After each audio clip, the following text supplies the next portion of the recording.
न राम को, न कृष्ण को, न बुद्ध को, न महावीर को। दाढ़ी मूछ नहीं है उनकी प्रतिमाओं में, नहीं उनके चित्रों में। क्या कारण होंगे इसके पीछे?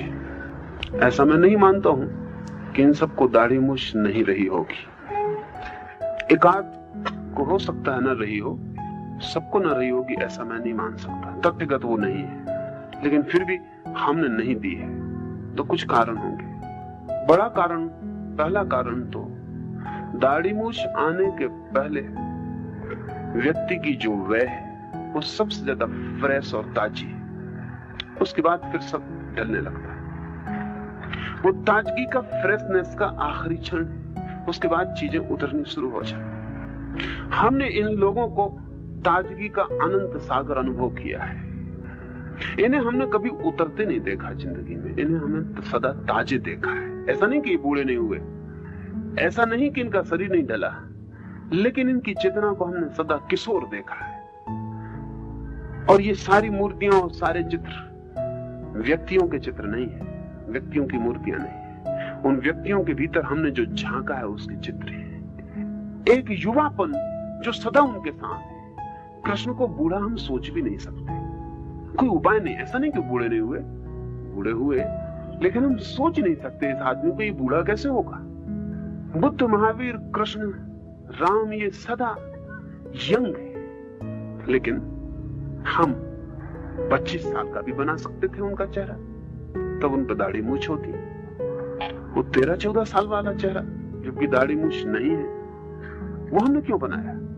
उसके पीछे कारण है। जो चीज शुरू हो गई फिर उसका अंत आता है। अगर दाढ़ी मूछ शुरू हो गई तो फिर बुढ़ापा आएगा। 25 साल का बनाना उचित नहीं था, क्योंकि जो दाढ़ी मूछ हो गई शुरू था वो जाएगी भी, गिरेगी भी, बुढ़ापा आएगा भी। तो इसलिए हमने उस जगह से जहां से वो शुरू ही नहीं हुई है उसको हमने लास्ट पॉइंट समझ लिया। उसके बाद हमने उनका चित्रण नहीं किया।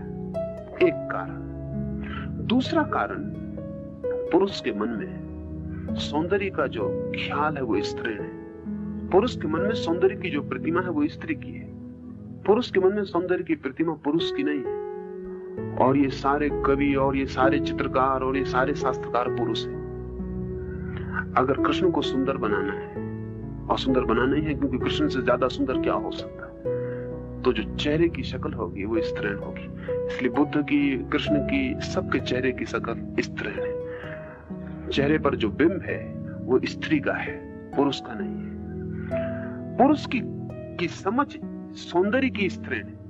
इसलिए सारी दुनिया में जैसे हमारी समझ बढ़ती चली गई, मूंछ काट के अलग कर दी। कारण वही है, पहले उसने राम बुद्ध की साफ की, उसने अपनी साफ कर दी।